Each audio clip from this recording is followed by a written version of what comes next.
The hard sands of Daytona Beach have a rich motorcycle heritage dating back to the early 20th century. In 1937, the first ever Daytona 200 took place on a 3.2-mile beach and road course south of Daytona. An American-made Indian motorcycle averaging just over 73 miles per hour made history at that event, claiming the top prize along with its rider. The Handlebar Derby, as the 200 was nicknamed, had to be paused during the war years. But the lack of an official race did not stop motorcycle enthusiasts from descending on Daytona for an unofficial event that came to be known as Bike Week. Races eventually resumed, got moved to Daytona International Speedway, and Bike Week just got bigger and bigger. So much so that there are now 2 motorcycle rallies held every year. Bike Week in the spring, and its little brother, Biketoberfest, in the fall. As someone who has been attending bike rally events in Daytona for nearly 20 years, I wanted to pass along some tips you might find helpful if you're planning a trip to this year's Biketoberfest. From where to find official event merchandise and the best scenic rides, to where to park if you want to do the Main Street crawl, and which apps you need to install on your smartphone to help you get the most out of your stay. We're breaking it all down for you, what you need to know before attending Daytona Beach Biketoberfest.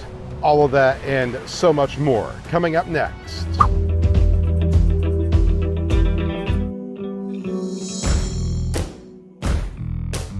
Biketoberfest is one of the South's signature motorcycle events, attracting tens of thousands of visitors every year. For many bikers, autumn is the best time to ride, and as the rainy season begins to wind down in Florida, Biketoberfest is the best time to squeeze into some leather and enjoy a few days cruising the streets of Daytona.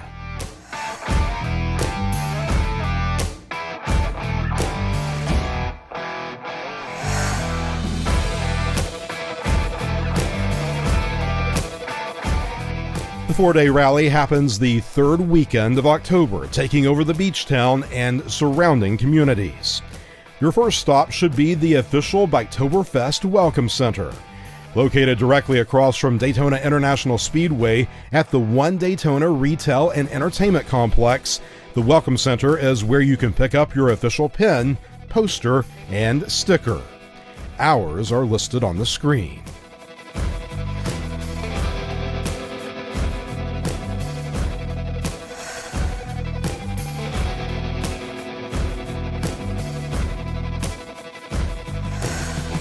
Perhaps the biggest pastime of Biketoberfest is watching other people and their machines. And there's no better place for people and bike watching than Main Street. Vendors of all types, fair food, live entertainment, and the highest concentration of extroverted people you'll find at the rally can be found along the sidewalks and at the saloons. A more controlled atmosphere can be found at Bruce Rossmeyer's Destination Daytona in nearby Ormond Beach. This large motorcycle-themed retail and entertainment complex features a 109,000 square foot Harley-Davidson showroom, motorcycle vendors scattered throughout the sprawling property, some really great food options, and special live events. Looking for the world-famous coleslaw wrestling you've always heard about? Only one place where that happens, and it's in Samsula at the Cabbage Patch. Over 5 acres of vendors, live music, and of course, the main event, coleslaw wrestling on Saturday. Get there early to secure a good spot along the fence line of the pit. Other popular spots include the mini saloons and biker bars along US 1 and North Ormond Beach, and the No Name Saloon on Ridgewood Avenue in Edgewater.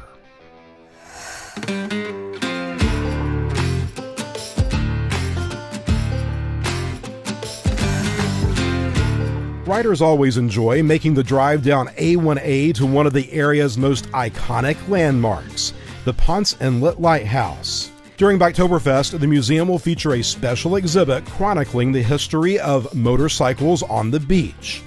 All activities are included with regular admission, no advance reservations required. Watch over 30 vintage motorcycles take the track at New Smyrna Speedway. Sons of Speed is a motorcycle race inspired by early 20th century board track racing, complete with pre-1925 stripped-down bikes. Founded by veteran motorcycle builder Billy Lane of the Discovery Channel, this event is a must-see. Here are some other noteworthy events to check out.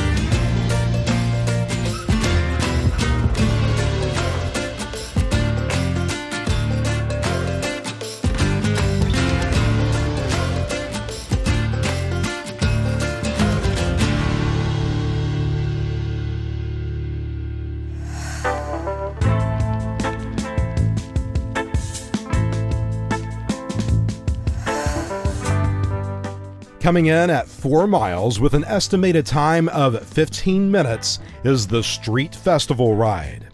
This ride begins with iconic Main Street and becomes a scenic and historic cruise along Beach Street to Midtown.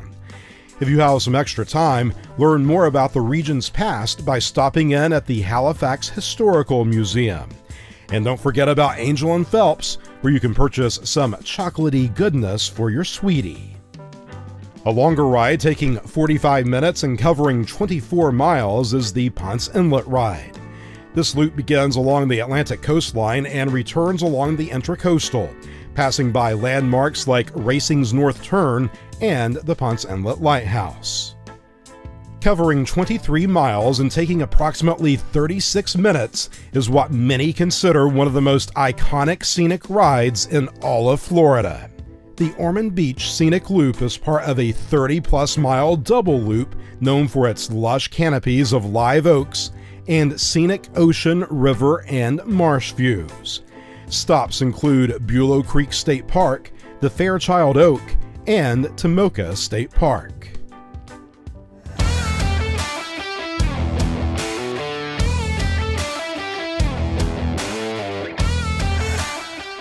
On Friday, Saturday, and Sunday, you'll be able to catch plenty of on-track action with American Sport Bike Racing and American Motorcyclists Association at Daytona International Speedway.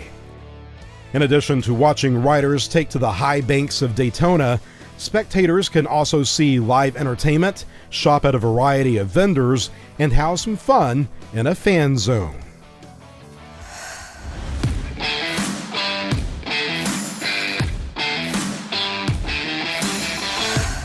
So you want to walk Main Street but don't know where to park your bike or vehicle? I have a couple of suggestions. One is the Ocean Walk parking garage a couple of blocks from Main Street. When I drive my vehicle, I park in the surface lot directly behind the Ocean Center. A parking lot across the street is normally reserved for bikes.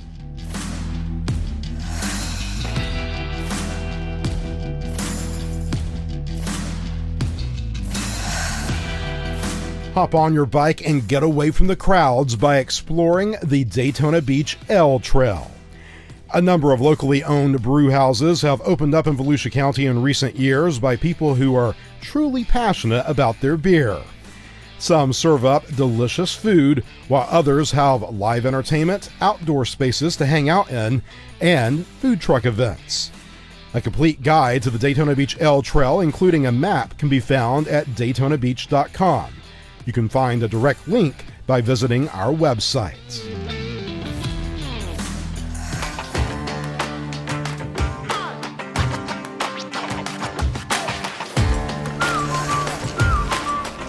There are lots of great lodging options in the Daytona Beach area. One of the newest can be found across from the Speedway here at the Daytona. This luxury hotel is part of Marriott's Autograph Collection with a large lobby that pays homage to Daytona's unending quest for speed. You can find other lodging options we recommend by visiting our website, ChadGallivanter.com.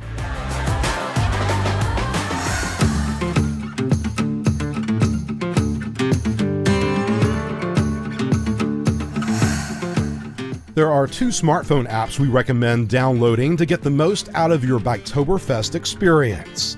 The first is Rever, a motorcycle trip planner app that provides turn-by-turn directions to the area's top rides. The second app we recommend is the official Biketoberfest app provided by the Daytona Beach Area Convention and Visitors Bureau. Easily find up-to-date rally information, events, racing, rides, bike shows, things to do, and dining, all in the app.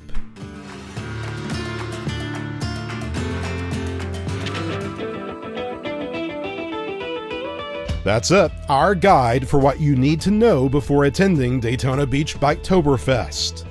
While we couldn't possibly cover every detail of this massive motorcycle rally, we do hope you have found the information helpful, especially if it's your first time attending. Be sure to head over to our website, ChadGallivanter.com, for a more comprehensive guide on our recommendations. Have something you want us to check out in Florida?